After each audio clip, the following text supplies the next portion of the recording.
Hello students, welcome back. मैं हूं गुरविंदर सिंह और हम कर रहे थे क्लास 12 की पॉलिटिकल साइंस। आज हम एक नया चैप्टर स्टार्ट कर रहे हैं। चैप्टर है आपकी यूनिट सेकंड का सेकंड चैप्टर है। चैप्टर का नाम है union executive election and power of president and position and function of prime minister. हमारे देश की जो सुप्रीम लीडरशिप है, हमारे प्रेसिडेंट और हमारे प्राइम मिनिस्टर, हम उनके बारे में आज इस चैप्टर में पढ़ेंगे। तो सबसे पहले बात करते हैं हमारे प्रेसिडेंट की, हमारे फर्स्ट सिटीजन की, हमारे देश के सबसे ऊपर के लीडर हैं उनके बारे में बात करते हैं। ठीक है, तो आर्टिकल 52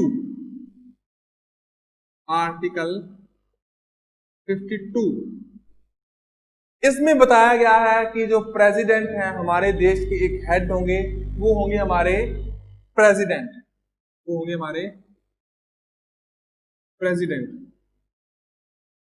ओके। और ये प्रेसिडेंट हमारे देश की ही पब्लिक द्वारा इनडायरेक्टली चुने गए होंगे, इलेक्ट किए गए होंगे, इनहेरिट नहीं होंगे। मतलब ये नहीं कि पहले वाले प्रेसिडेंट का बेटा पहले नया प्रेसिडेंट बन गया, जैसे राजा लोग थे, वैसा नहीं है। जनता द्वारा, पब्लिक द्वारा इलेक्टेड होगा। ओके, ये बात की गई आर्टिकल 52 में। अब प्रेसिडेंट के बारे में थोड़ा पढ़ते हैं, क्या होते हैं। देखिए, हर दुनिया में सरकार चलाने के लिए, सिस्टम चलाने के लिए, गवर्नमेंट चलाने के लिए अलग अलग सिस्टम है। किसी कंट्री में देखो, हमारे देश में सिस्टम कौन सा है अपने वो समझते हैं। किसी कंट्री में प्रेसिडेंट का मतलब क्या है, हमारे यहाँ पर क्या है। तो जो सिस्टम चल रहा है, जो सरकारें चल रही हैं, वो तीन टाइप से हैं। मैंने आपको पहले बताया, पहले भी एक बार बताया था। एक सिस्टम होता है पार्लियामेंट्री सिस्टम, दूसरा सिस्टम होता है प्रेसिडेंशियल सिस्टम,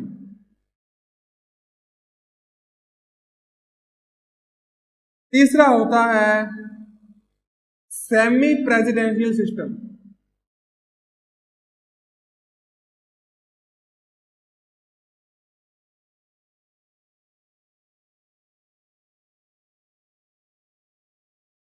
अब देखिए क्या क्या है ये। पहले है पार्लियामेंट्री सिस्टम, संसदीय सिस्टम। देखिए इसमें क्या होता है, इसमें जो देश की जनता, देश की जो मतलब कंट्रोल है, वो एक्चुअल में पार्लियामेंट एक ग्रुप के कंट्रोल में होता है। पार्लियामेंट में बहुत सारे मेंबर्स हैं, लगभग सारी पावर्स उनके पास होती हैं। ठीक है, या उनके थ्रू होती हैं सारी पावर्स। ठीक है, तो देश की जो जनता है वो डायरेक्ट देश के लीडर को नहीं चुनती है, वो अपनी अपनी कंस्टिट्यूएंसी से, अपने अपने रीजन से अपने अपने रिप्रेजेंटेटिव भेजती हैं। जैसे अपने देश में है, लोकसभा है, राज्यसभा है। ठीक है, ये सिस्टम होता है पार्लियामेंट्री सिस्टम। ये सिस्टम अपने देश में भी है, इंडिया में भी है, और जैसे यूके है, इंग्लैंड, ब्रिटेन, वहां पर भी सिस्टम है। ठीक है, आगे देखो प्रेसिडेंशियल क्या होती है। इसमें पावर देखो, प्रेसिडेंट हमारे यहाँ पर भी है, लेकिन हमारे सिस्टम है पार्लियामेंट्री। पार्लियामेंट्री सिस्टम होता है, उसके ऊपर एक हेड होता है। जैसे अपने यहाँ पर क्या है, हेड प्रेसिडेंट है, सिर्फ नाम के हेड होते हैं, असल में काम इनका हेड वाला नहीं है। और यूके में कौन है, इनकी जो क्वीन है, जैसे क्वीन एलिजाबेथ है आज के टाइम में, है ना, तो इनकी हेड है। लेकिन जो फंक्शन कर रही है वो कर रही है पार्लियामेंट, या पार्लियामेंट से जो प्राइम मिनिस्टर बने वो कर रहे हैं। प्राइम मिनिस्टर इसका पार्ट है। आगे देखते हैं प्रेसिडेंशियल, वो सिस्टम जहां पर पावर प्रेसिडेंट के हाथों में होती है, ज्यादातर पावर, और उसका पार्लियामेंट से कोई लेना देना नहीं होता। वहां पर भी पार्लियामेंट हो सकती है, लेकिन पावर का जो खेल है वो पावर इसके पास है। जैसे कि यूएसए, अब यूएसए में भी उनकी पार्लियामेंट है, उसका नाम है कांग्रेस। ठीक है, वहां पर भी सेनेट है, वहां पर भी दो हाउसेज है, लेकिन प्रेसिडेंट का वहां की पार्लियामेंट से कोई लेना देना नहीं है पावर के मामले में। तो पावर इनके पास आती है, ये होती है प्रेसिडेंशियल। तीसरा सिस्टम मतलब जिसमें आधी आधी पावर है, पावर प्रेसिडेंट के पास भी है और पावर वहां के प्राइम मिनिस्टर के पास भी है। कुछ पावर्स इनके पास है, आधे काम ये करते हैं, आधे ये करते हैं। जैसे बाहर वाले फॉरेन अफेयर्स हैं, डिफेंस वगैरह ये संभालते हैं, देश के अंदर के मामले ये संभालते हैं, अफेयर्स ये संभालते हैं। ओके, इसके एग्जांपल है जैसे कि फ्रांस है, रशिया है, ये इसके एग्जांपल है। ठीक है, तो इस टाइप की सिस्टम है। अब अपने वापस आते हैं अपने देश पर, अपने प्रेसिडेंट पर। अपने देश का प्रेसिडेंट कैसे होगा?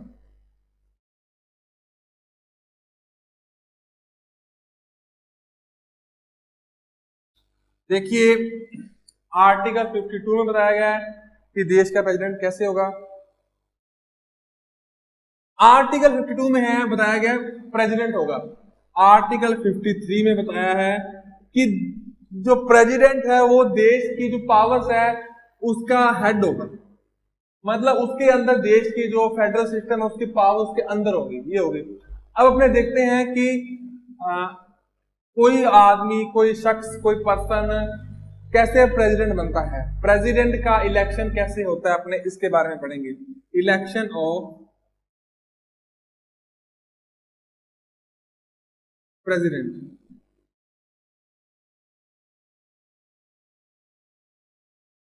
ये कैसे होता है, प्रेसिडेंट का इलेक्शन कैसे होता है, अपने समझते हैं, समझिए। सबसे पहले तो अपने देखेंगे कि इनका टेन्योर कितना होता है।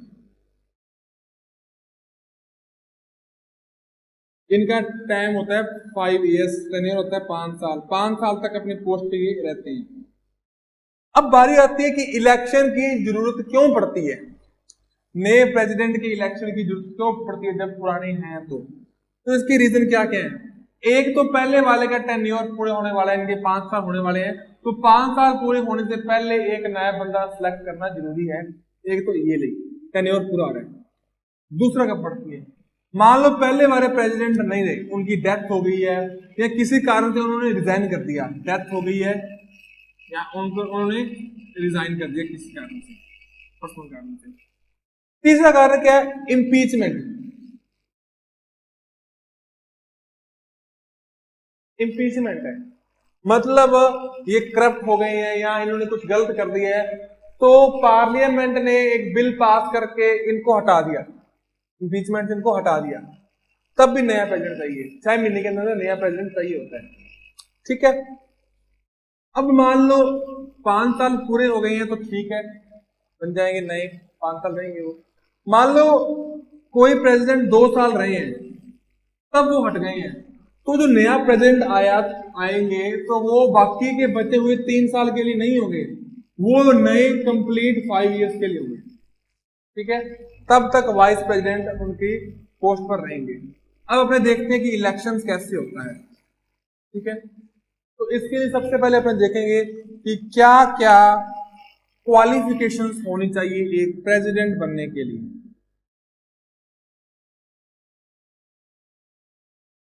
क्वालिफिकेशंस भी हैं और इसमें डिसक्वालिफिकेशन बताएंगे क्या नहीं होना चाहिए।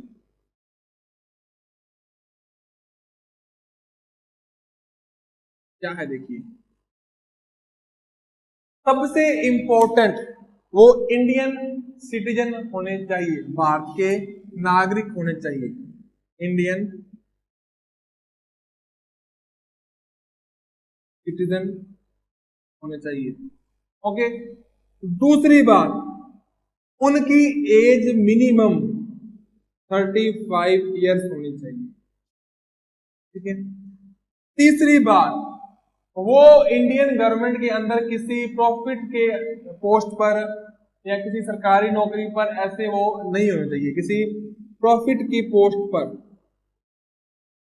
इंडियन गवर्नमेंट के अंदर या किसी स्टेट गवर्नमेंट के अंदर भी, किसी स्टेट गवर्नमेंट में किसी प्रॉफिट की पोस्ट पर वो नहीं होने चाहिए। ठीक है, इससे कई पार्ट आ जाता है कि वो पार्लियामेंट के किसी भी हाउस के मेंबर नहीं होने चाहिए, उनके मेंबर नहीं होने चाहिए, अगर है तो पहले वहां से रिजाइन करके आओ फिर चुनाव लड़ सकते हैं अपने। तो ये क्वालिफिकेशन और डिसक्वालिफिकेशन है किसी प्रेसिडेंट के बनने के लिए। अब अपने देखते हैं कि प्रेसिडेंट का इलेक्शन कैसे होता है, कौन उसमें वोट डालता है। ठीक है, तो भारत की आम जनता, जो जनरल पब्लिक है, हम लोग हैं, ये प्रेसिडेंट के इलेक्शन में डायरेक्टली वोट नहीं डालते। ठीक है, क्यों नहीं डालते हैं, देखिए जो कॉन्स्टिट्यूशनल फ्रेमर्स ने उन्होंने देखा कि प्रेसिडेंट है वो नाम के ही हेड है, असल में जो सिस्टम को चला रहे हैं वो है प्राइम मिनिस्टर, ये नाम के ही हेड है, तो इनके लिए इतनी ज्यादा झंझट करने की क्या जरूरत है, इतना खर्चा करने के लिए, इतना बड़ा चुनाव इलेक्शन कराने की क्या जरूरत है। इसका एक अलग तरीका निकाल लिया इन्होंने। तो देखिए हम हमारे स्टेट में क्या होते हैं, एमएलए होते हैं, हमारी लेजिस्लेटिव असेंबली में विधायक, हमारी विधानसभा में हमारे विधायक होते हैं। उनको किन्होंने चुना है, हमने चुने, वो हमारे रिप्रेजेंटर है। एक होते हैं हमारे एमपी, मेंबर ऑफ पार्लियामेंट, जो पार्लियामेंट में बैठे हैं, उनको भी किन्होंने चुना है, हमने चुना है। तो अगर ये लोग वोट डाल रहे हैं, एक तो ये लोग कम है, अगर ये लोग वोट डाल रहे हैं तो क्या हो रहा है, एक टाइप से हम ही वोट डाल रहे हैं, ये हमारे रिप्रेजेंटर हैं, ये वोट डाल दे हम डाल दे, बात तो एक ही है, क्योंकि इनको भी चुन के तो हमने ही भेजा है। तो प्रेसिडेंट के इलेक्शन में एमएलए और एमपी वोट डालते हैं। ठीक है, अब आगे देखते हैं इसमें क्या पेच है, क्या इसमें समस्या आई। अब देखिए, एक तो है पार्लियामेंट,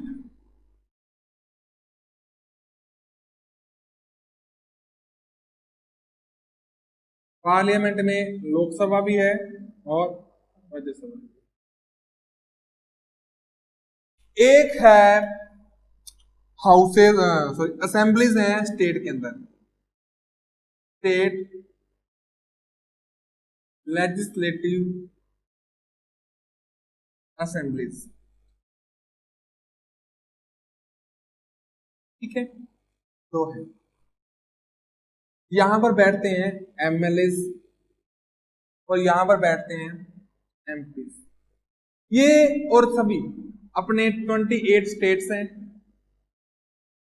और यूटीज हैं, तो इनके अंदर भी एमएलए होंगे और एमपी हैं, ये सभी वोट डालेंगे, लेकिन सभी के वोट की वैल्यू सेम नहीं होगी, सभी के वोट की वैल्यू डिफरेंट होगी। अब यहीं से बात आती है वोट वैल्यू, सभी के वोट की वैल्यू डिफरेंट होगी। देखिए एक एमपी है, आमतौर पर एक एमपी कितने एरिया से आता है, लगभग 20 लाख लोग, 20 लाख लोगों की एक कंस्टिट्यूएंसी है, उनका रिप्रेजेंटर एक एमपी होता है। इसमें एमएलए लगभग 2 लाख लोगों की एक कंस्टिट्यूएंसी है, उनका रिप्रेजेंटर एक एमएलए होता है। अपने बात करें अगर राजस्थान की, तो यहां पर ये सिचुएशन है। ठीक है, तो एक तो ये वोट डाल रहा है, एक ये बंदा वोट डाल रहा है, दोनों का वोट एक सही है। ये तो 20 लाख लोगों को लीड कर रहा है, ये 2 लाख लोगों को लीड कर रहा है, तो दोनों का वोट एक जैसा नहीं होना चाहिए, इसका वोट बड़ा होगा, तो इसके वोट की वैल्यू ज्यादा है, यहीं से वर्ड आया वोट वैल्यू, तो इसके वोट की वैल्यू ज्यादा होगी। अब कितनी ज्यादा होगी इसके बारे में अपने देखते हैं। ठीक है, तो देखिए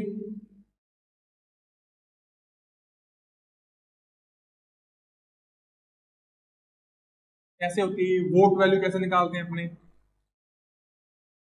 कितना समझते हैं तो आप देते हैं, और जगह मिल जाएगी। अपने देखते हैं कि वोट वैल्यू कैसे निकालते हैं अपने, वोट वैल्यू ये कैसे निकालते हैं। देखिए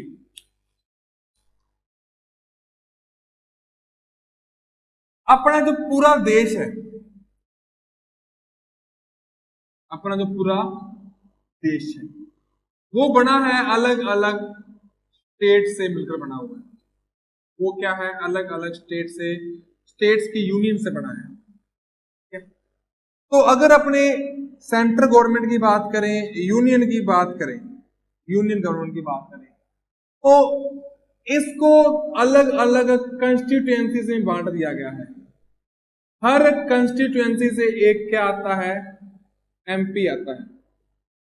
टोटल क्या है, लोकसभा और राज्यसभा को मिलाकर 543 प्लस 243 को मिलाकर जो एमपीज आते हैं वो पूरे देश को कवर कर रही हैं, पूरे देश को लीड कर रही हैं। तो ये जो इतने एमपी है ना, ये पूरे देश को लीड कर रहे हैं, कोई भी जगह नहीं बची है। अब ये देखते हैं, हर स्टेट में एमएलए होते हैं, एमएलए की भी एक अपनी छोटी सी अलग कंस्टिट्यूएंसी होती है। तो अपने बात करें देश के जो सारे एमएलए हैं, सभी स्टेट्स के सारे एमएलए अपने अगर जोड़ लें तो वो भी पूरे देश को रिप्रेजेंट कर रहे हैं। ये भी पूरे देश को रिप्रेजेंट कर रहे हैं, ये भी पूरे देश को रिप्रेजेंट कर रहे हैं, कुछ नहीं बचा है। तो अगर अपने बोले कि vote value of all MPs is equal to vote value of all MLA, ये कहना कुछ गलत होगा? बिल्कुल नहीं होगा। देखो, जितने एरिया को पूरे देश को एमपी लीड कर रहे हैं, उतने ही एरिया को सभी स्टेट्स के जो एमएलए वो लीड कर रहे हैं, ठीक है ना। अगर 130 करोड़ की आबादी को ये लीड कर रहे हैं तो देश की, देखो राजस्थान की 6 करोड़ है, यूपी की 22 करोड़ है, ऐसे सभी देश की मिलाकर भी 130 करोड़ होगी, तो सभी एमएलए भी 130 करोड़ को लीड कर रहे हैं, तो मतलब दोनों की वोट वैल्यू होगी बराबर, ठीक है। तो अपने क्या करते हैं, अपने इनके वोट की वैल्यू निकाल लेंगे, ठीक है, उस हिसाब से अपने फिर इसकी कंपेयर कर लेंगे। अपने इनकी वोट की वैल्यू निकाल लेंगे, मान लो जितनी भी वोट वैल्यू इनकी आ गई, टोटल वोट वैल्यू उतनी ही इसकी होगी। मान लो टोटल वोट वैल्यू आ गई 786 आ गई है, इन सभी की टोटल वोट वैल्यू। तो यहां पर कितने एमएलए हैं? 786 एमएलए हैं, एक एमपी, सॉरी, तो एक एमपी की वोट वैल्यू 1 आ गई, तो इनकी सभी की अपने इनकी वोट वैल्यू निकाल लेंगे, जितनी आ गई उसको अपने सभी एमपी को एक एक वोट वैल्यू दे देंगे, बांट देंगे, मतलब इक्वली बांट देंगे, सभी को डिस्ट्रीब्यूट कर देंगे। तो अपने पहले निकाल लेंगे इनके वोट की वैल्यू। अब इसमें भी एक छोटा सा पेज है, वो देखते हैं क्या है। अपने निकाल रहे हैं वोट वैल्यू, पहले थोड़ा समझ रहे हैं, वापस इस जगह पर अपने आएंगे तो आपको अच्छी तरह समझ में आ जाएगा। अब देखिए, वोट वैल्यू अपने निकाल लेंगे एमएलए की, स्टेट असेंबलीज की, स्टेट असेंबली की वोट वैल्यू निकाल लेंगे। मान लो अपने देश में टोटल, एग्जांपल लेते हैं कि अपने देश में टोटल मान लो 1500 एमएलए हैं, तो अपने ऐसे निकाल लेंगे कि टोटल देश की आबादी कितनी है, 130 करोड़, उसमें 1500 का भाग दे दें तो वोट वैल्यू आ जाएगी। आ तो जाएगी, लेकिन ये सही नहीं होगी, इसमें एक डिस्क्रिमिनेशन हो गया, एक भेदभाव हो गया। अब वो क्या हो गया देखते हैं अपने। देखो, सभी स्टेट असेंबली की वोट वैल्यू सेम नहीं होती है। अपने 3 एग्जांपल लेते हैं, एक लेते हैं राजस्थान, एक अपने लेते हैं उत्तर प्रदेश यूपी, एक अपने लेते हैं सिक्किम। ओके, अब देखिए राजस्थान के अंदर जो एमएलए हैं वो है 200, ठीक है। यूपी के अंदर अपने कैलकुलेशन राउंड फिगर ले लेते हैं, यहां पर मान लो एमएलए हैं 400, ठीक है। इसमें लेते हैं, मान लो इसमें 32 वैसे तो ले, मान लो इसके अंदर 30 है, राउंड फिगर के लिए कैलकुलेशन के अपने इजी कर लेते हैं, मान लो यहाँ पर 30 एमएलए हैं, ठीक है। अब राजस्थान के जो 200 एमएलए हैं वो कितनी पब्लिक को लीड कर रहे हैं, रिप्रेजेंट कर रहे हैं? वो लगभग 7 करोड़ लोगों को रिप्रेजेंट कर रहे हैं। यूपी वाले कितने को रिप्रेजेंट कर रहे हैं? ये लगभग 22 करोड़ लोगों को रिप्रेजेंट कर रहे हैं। सिक्किम वाले कितने कर रहे हैं? 6 लाख लोगों को, मतलब 0.06 करोड़, मतलब 1 करोड़ भी नहीं है, इतने लोगों को रिप्रेजेंट कर रहे हैं। अब देखिए क्या है, ये तो बात थोड़ी गलत होगी ना। यहां पर जो एक एमएलए है, ठीक है, वो लगभग, देखो यहां की तुलना में यहां की जो जनसंख्या है वो 3 गुनी है, लेकिन एमएलए डबल ही है। यहां पर एमएलए डबल है लेकिन आबादी 3 गुना है, मतलब कि ये वाला जो एमएलए है वो राजस्थान के कंपेयर 1.5 गुना आबादी को लीड कर रहा है। तो इसकी वोट वैल्यू और इसकी वोट वैल्यू सेम तो हो ही नहीं सकती, ठीक है। यहां के जो एमएलए हैं, यहां के जो एमएलए हैं वो कितनी आबादी को लीड कर रहे हैं? बहुत कम आबादी को, लगभग 10,000, 12,000, 15,000 आबादी को लीड कर रहा है एक एमएलए। यहां पर एक आबादी को लीड कर रहा है 2 लाख, यहां पर कर रहा है 3, 3.5 लाख को लीड कर रहा है, ठीक है। यहां पर लीड कर रहा है 10,000 को। तो सभी एमएलए हैं वो जो रिप्रेजेंट कर रहे हैं लोगों को अलग अलग कर रहे हैं, तो हर की वोट वैल्यू अलग होगी। तो स्टेट वाइज वोट वैल्यू निकाली जाती है। अब कैसे निकालते हैं, एक एग्जांपल लेते हैं अपने राजस्थान का। ठीक है, मान लो राजस्थान के अंदर 200 है ही 200 एमएलए हैं, 7 करोड़ लोगों को लीड कर रहे हैं।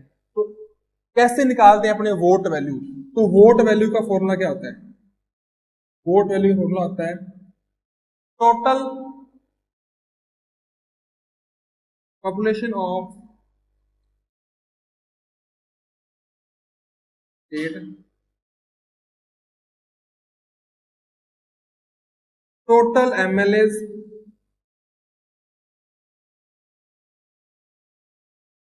Divide by 1000। ये फॉर्मूला है वोट वैल्यू निकालने का। ठीक है, जैसे टोटल आबादी कितनी है? 7 करोड़।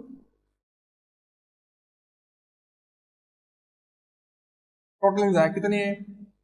200 भाग दे दिया 4 से। तो वोट वैल्यू कितनी आ गई भाई?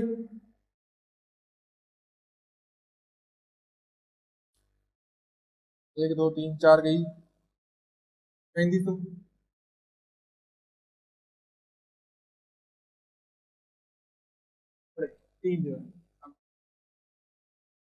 350 वोट वैल्यू है राजस्थान के एक एमएलए की। वोट वैल्यू है 350। ठीक है, ऐसे यूपी वाले निकाल लेंगे कितने? यूपी के एक की कितनी है? जैसे यहां पर देखो, ये लगाओ फॉर्मूला।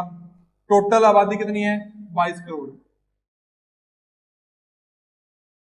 400 है विधायक, फॉर्मूले का ये लगाएंगे 1000। तो कितना आ जाएगा लगभग? 3 ये गई, 2 0 ये गई,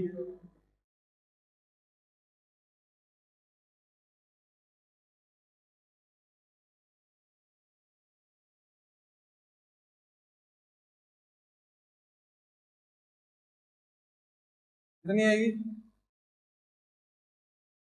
मिनट, 550 कितनी आएगी? ठीक है, तो देखिए यूपी बड़ा स्टेट था, तो यहाँ पर वहां की आबादी ज्यादा थी, वहां पर जो रिप्रेजेंटर हैं वो ज्यादा आबादी को लीड कर रहे हैं, तो इनकी वोट वैल्यू ज्यादा आ गई। अपनी कम है तो अपनी वोट वैल्यू कम आ गई। अब सिक्किम और भी कम है, इसकी वोट वैल्यू और भी कम आएगी, इसकी वोट वैल्यू 5 ही आएगी लगभग। ठीक है ना, इतनी कम आएगी। अब देखिए कि अब क्या करते हैं, आगे क्या सिस्टम होता है। इस प्रकार से क्या है कि सभी स्टेट्स के लोगों की वोट वैल्यू निकाल लेते हैं। मान लो राजस्थान वालों की आ गई है 350 है, यूपी वालों की 550 आ गई है, किसी की 5 आ गई है, किसी की 400 आ गई है, तो सभी असेंबली की वोट वैल्यू निकाल लेंगे। तो ये सभी को अगर अपने जोड़ देंगे, इतनी ही वोट वैल्यू ऑल एमपीज की भी होगी। सभी एमपीज की वोट वैल्यू भी इतनी ही होगी। ठीक है ना, तो इस टाइप से अपने निकालते हैं एमपी की और एमएलए की वोट वैल्यू। तो जितनी भी वोट वैल्यू आ गई है, तो टोटल एमपी कितने अपने? 784 80 कितनी है देखिए, 543 तो है लोकसभा में, 245 है इसमें, 788 है।